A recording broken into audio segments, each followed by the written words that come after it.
Hello and welcome to MPL Presents Cricbuzz Live. I'm Gaurav Kapur. With me, Joy Bhattacharjya and Sean Pollock. Oh, hang on, it's changed again. Lord, fast-moving targets, these guys. They're obviously playing some sort of musical chairs game. But amongst those musical chairs, the most important chair, which is the MPL Super Couch, no one's got to sit on. Right. Or Sean Pollock run off with it. I think, look, I want to be honest with you. I think you're changing our batting order too often. Yes. None of us know where we're this thing. That's the reason we're not getting there. I must be from either KKR or RCB, from one of them. Today as well, this happened earlier. Why are we taking these two names, KKR and RCB? Because KKR also had a bullet train that they left in the shed. Today, the same thing happened with RCB. They had a bullet train from the last game in form, Lisa Moeen Ali. You leave him at number 6. I don't get it. Yeah, and he comes in, the 16th over? Yeah. I don't understand why there is an issue with not having two left-handed batsmen out there. I understand you want to have the right left-hand combination, but if a guy's in form and smoking it to all parts of the ground, bring him in. It's a no-brainer. Yeah, it doesn't matter. I mean, you can do right and left. It helps you scoring, but it doesn't help you scoring as much as a guy hitting 4s and 6s. Yeah, exactly. I've just got 2 50s in the last couple of matches, out of which my last 50 was in 21-22 balls. What do I want to do? I want to sit in the bench and watch Arshdeep Nap try and whack it and miss ball after ball till I come in with just 26 balls left. Yeah. Just unbelievable. I don't know. It was just absolutely baffling decision. In fact, we called it in the Cricbuzz Combox at the 10-over mark, saying they need to get Stoinis, they need to get Moeen, most importantly, in, given the fact that he's getting those runs. And they do it. I don't know, Lisa. Is it just like he's like, oh, this guy is my last bit acceleration, so I'm going to leave him like a Russell or a Moeen. I'm going to leave him for the last. Yeah, and the problem is that the wickets aren't falling when you want them to fall. Yeah. Those guys are still hanging in, whether it be the opposition holding on to, dropping catches or missing out on run-outs, but the wickets aren't falling in that. Probably the 13th, 12th, 13th over is ideally when you want to get your Andre Russell, your Moeen Ali in. Yeah. But yeah, I don't understand why teams are still kind of persisting with Indian domestic players in these key positions when unfortunately they're not in form. If they're in form, no problems. I've got no issues. No, and my point is that there's a reason why you're a domestic player and the reason why you're an international player. Yeah. There's a reason is that you're not yet that class. So here's my point. My point is you put in Arshdeep Nap there, okay? He's going to face 10 balls, 15 balls. After facing those 10, 15 balls, is he going to be able to accelerate to 200? Yeah. If he's not, then I've wasted my time. If it's that an Arshdeep Nap or a Rinku Singh really start to get going and really score after that, they can accelerate to 200, 250. Let anyone go there and eat those balls up. Yeah, he's got 24 in 20 today, which means that you've played pretty much 3.5 overs and you've contributed only 24 runs. Time. And in the end, you've got Moeen Ali, who gets to play just 16 balls. He had 5 boundaries. He would have possibly, hit a few more if he just had a little more time, I guess. And let me tell you one thing, for whatever it's worth, this is not a great pitch for Chennai's bowling attack. Yeah. It's not a great pitch because they love pitches where the ball sticks, the ball doesn't come on, people like Bravo come in. Even a Tahir is better on a pitch where, the ball gives him something. This is not that kind of a pitch.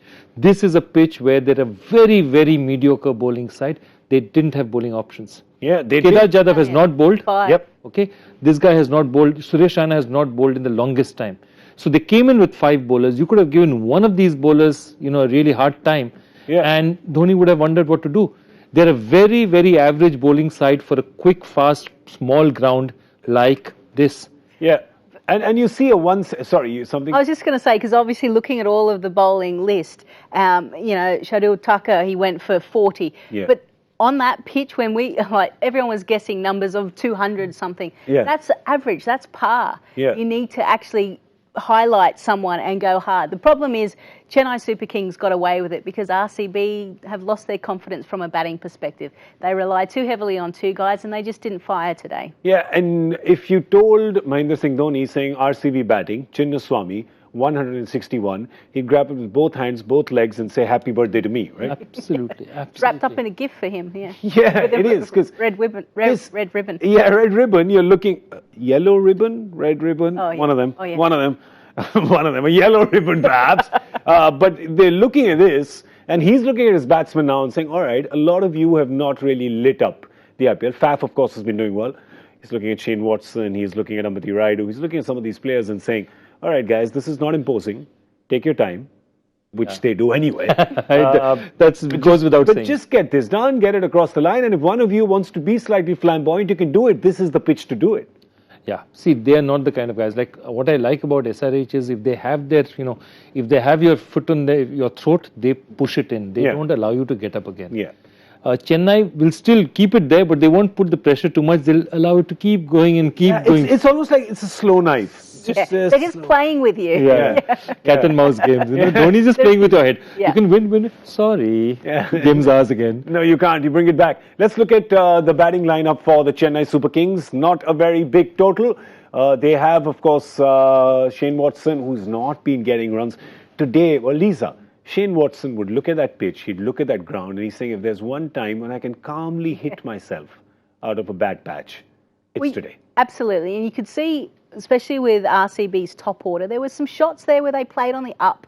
Yeah. And they were able to play their expansive games. They just got out doing so. But certainly I think for Shane Watson, this is the type of pitch that he's used to. He's grown up with a bit more pace, a bit more bounce, and that's what Chinnaswamy Stadium does and will allow him to do. So he's got to get runs. Otherwise, I reckon he's almost on his last couple of matches. We've been saying that for the last 4 matches. Right? But even though there is the Sam Billings there. Yes. I mean, Sam Billings not playing. He's one of the most explosive cricketers around.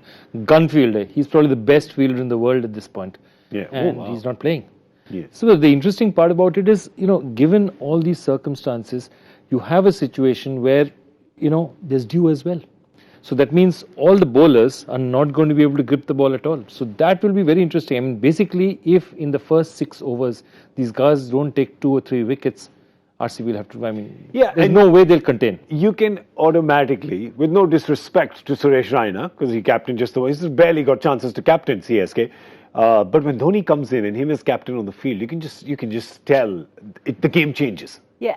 Actually, a friend passed on a video clip to me, and it was obviously MS Dhoni speaking in Hindi to the bowlers. I can't understand, but he was telling them where to bowl, what line, bowl back of the stumps. This is what he's going to do. Yeah. He's giving the bowlers clues all the time. He's picking up on all of the clues from a batting perspective and making sure that he's passing on that information. And the bowlers listen. They bowl the next delivery exactly like he wants, wicket.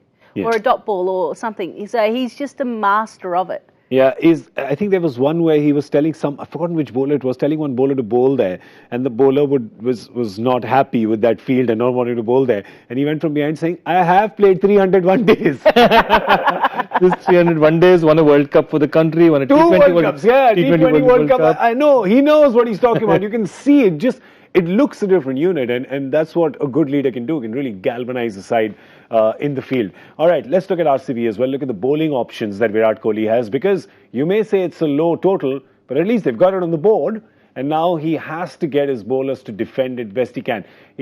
What's he going to go? Is he going to go with, obviously he's going to go with pace right up front in the power play, isn't he? Yeah, I think he's going to go with Dale Steyn and possibly Umesh Yadav. I think if they can get some movement. Swing, yeah.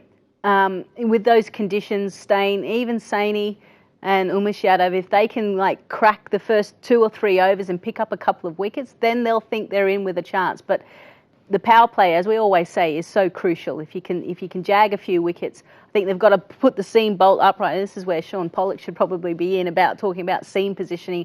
And we were talking in there about bowling test line and lengths early on. Yeah. So don't look to run your fingers over or try and get out of the over. Just try and take wickets. Yeah. Have slips in place. Be aggressive as a captain. But you know that Umesh and Dale Steyn would probably do that because they're used to doing that. A guy like Saini would probably, you'll do well to give him this advice and say, do that. Don't try to be cute. Don't try to be T20, right? Just up front, if you're bowling in the power play, just keep it on test line and length. Yeah. See, the simple rule is like this.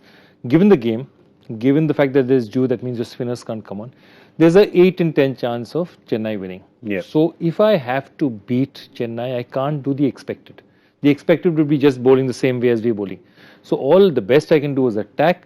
This total cannot be contained. You have to win it. You have to get them out. You can't contain 160. Yeah, well, on the other side, you have 3 people in the brains trust of RCB who probably think they know Dhoni well enough. There's Gary Kirsten, Ashish Nehra, Virat Kohli. There's 3 people over there. So I don't know. He knows them well as well. So if they have thought of anything, Dhoni probably has decoded it and told his batsman already. I don't know, man. The guy's just really smart, I guess. All right, 161 is what RCB's got. Who are you guys backing at the halfway stage? Who you backing? Chennai Super Kings. Chennai Super Kings, all right. Yeah. Chennai in the 19th over because they don't like to do Yeah. things early. Can we actually pick a ball? Because I think it will go to the 19th Do over. it. Do it. Do it. I'm going to go 19.2. 19.2. Just being too conservative. Let's have a look at the points table before we come in with my guess as well.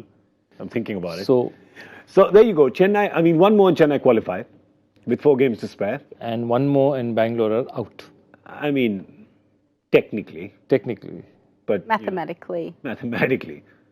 But, life's not technical or mathematical. They checked out a while ago. Basically, yeah. So Chennai will become, if they win today, they become the first team to definitely qualify. Yeah. 16 points gets you there. In 10 games.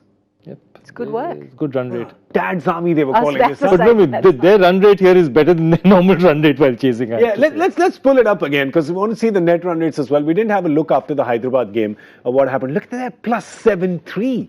Yeah. Plus 0.73 is where they are. And just to make you realize the importance of that, go through that list. Go through the other numbers, right? Chennai at 0.1. Mumbai at 0.3, and they'd be going, oh, that's really good. And suddenly you look at Hyderabad with 2 resounding victories over RCB and today KKR. They've gone to plus 0.7, which effectively means they need, if there's a muddle, and it looks like there will be, they need to win 1 game less because this is guaranteed higher net run rate. Yeah. Basically, if there are no rain-affected matches, run rate is a crucial factor. If there are rain-affected matches, what happens is that the extra point, We that forgot odd point about gets the it. rain. Yeah. So that odd point either gets you through or takes you out. Yeah. But in these circumstances, run rate is key. Any season where there's not been too many rain-affected matches, run rate is the game. Excellent. So we've got you at 19.2. Chennai to get this, we've got you at Or now I might as well change. 18.5 then. 18.5. 16, come on. 16. I like 16. it. 16.1. All right, that's what it'll be. All right, that's all we have time for on MPL Presents Cricbuzz Live. We're going to see you at the end of the 10th over on Cricbuzz Combox. That's all we have for now. Goodbye.